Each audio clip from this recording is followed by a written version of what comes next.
আসসালামু আলাইকুম রহমতুল্লাহ। সুপ্রিয় দর্শক মণ্ডলী, আশা করি আপনারা প্রত্যেকেই ভালো আছেন। প্রিয় দর্শক, আজকে এই ভিডিওতে আলোচনা করব রমজানে নারীর বিশেষ আমল ও বিধিবিধান। রমজান মাস মুসলমানদের জন্য রহমত, মাগফিরাত ও নাজাতের মাস। এই মাসে নারী পুরুষ উভয়ের জন্যই ইবাদতের সুযোগ সমানভাবে উন্মুক্ত। আল্লাহ তাআলা মানুষের জীবনকে পূর্ণতা দেওয়ার জন্য পুরুষ ও নারী উভয়কে সৃষ্টি করেছেন এবং তাদের প্রত্যেকের ওপর ইবাদতের দায়িত্ব অর্পণ করেছেন।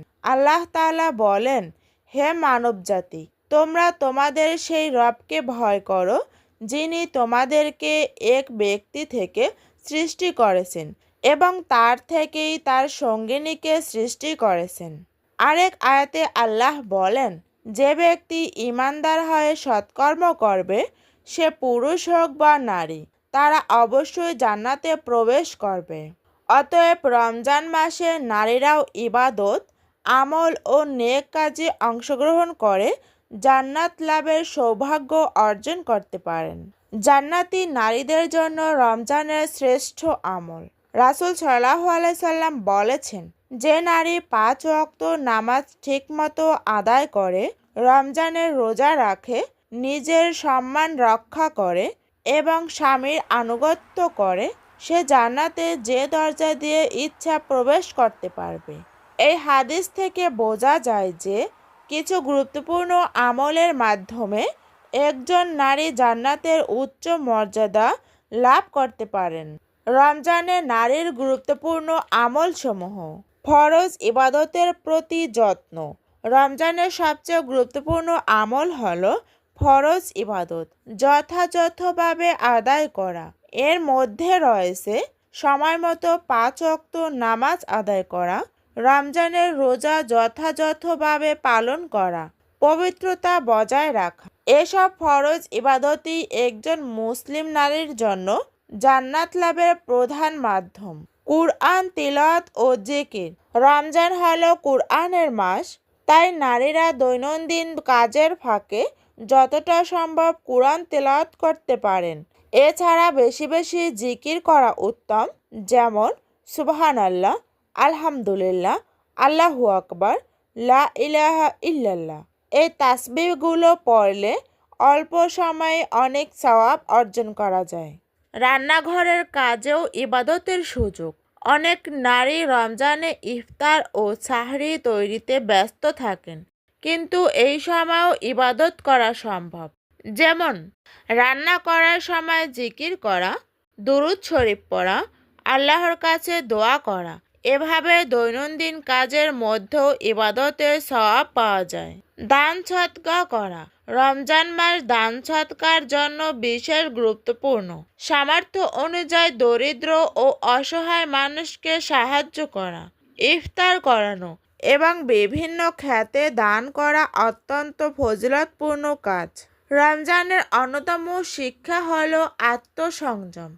তাই একজন মুসলিম নারীর উচিত মিথ্যা কথা থেকে বিরত থাকা, গীবাত ও চগলখড়ি না করা, অশালীন কথাবার্তা পরিহার করা, পর্দা ও শালীনতা বজায় রাখা। এসব বিষয় রোজার পূর্ণতা রক্ষা করে। তারাবিহ ও দোয়া। রমজানের রাতগুলো ইবাদতের জন্য অত্যন্ত গুরুত্বপূর্ণ। নারীরা ঘরে বসেই তারাবি নামাজ আদায় করতে পারেন, তাহাজ্জুদ পড়তে পারেন, সাহরির সময় বেশি বেশি দোয়া ও ইস্তেগফার করতে পারেন। এই সময় আল্লাহ তাআলা বান্দার দোয়া কবুল করেন।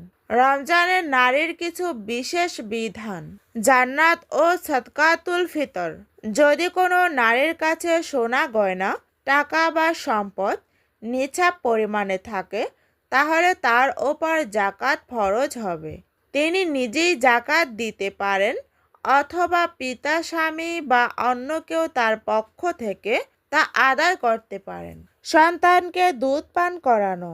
রোজা অবস্থায় মা যদি সন্তানকে দুধ পান করান, তাহলে এতে রোজা নষ্ট হয় না এবং অজুও ভঙ্গ হয় না। শরীরের কোনো অংশ কেটে গেলে বা ক্ষত থেকে রক্ত বের হলে রোজা নষ্ট হয় না, তবে এতে অজু ভঙ্গ হতে পারে।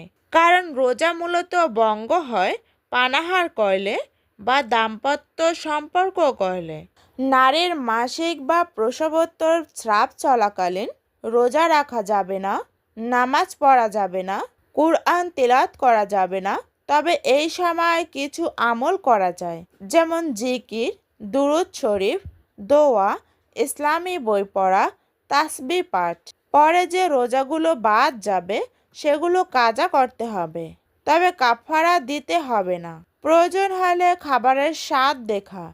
যেসব নারী রান্নাবান্না করেন তারা প্রয়োজনে খাবারের স্বাদ পরীক্ষা করতে পারেন, তবে শর্ত হলো খাবার মুখে নিয়ে গিলে ফেলা যাবে না, বরং স্বাদ দেখে ফেলে দিতে হবে। প্রসাধনী ব্যবহার। রোজা অবস্থায় তেল, সুরমা, সুগন্ধি, ক্রিম, পাউডার ব্যবহার করা বৈধ এবং এতে রোজা ভঙ্গ হয় না। রমজান মাস মুসলিম নারীদের জন্য আত্মশুদ্ধি ও ইবাদতের এক মহা সুযোগ। দৈনন্দিন দায়িত্ব পালন করার পাশাপাশি যদি তারা নামাজ, রোজা, জিকির, কুরআন তেলাওয়াত ও দোয়ার প্রতি যত্নবান হন, তাহলে আল্লাহ তাআলার অশেষ রহমত ও বরকত লাভ করা সম্ভব। তাই প্রত্যেক মুসলিম নারীর উচিত রমজানের প্রতিটি মুহূর্তকে ইবাদতের মাধ্যমে কাজে লাগানো এবং আল্লাহর সন্তুষ্টি অর্জনের চেষ্টা করা।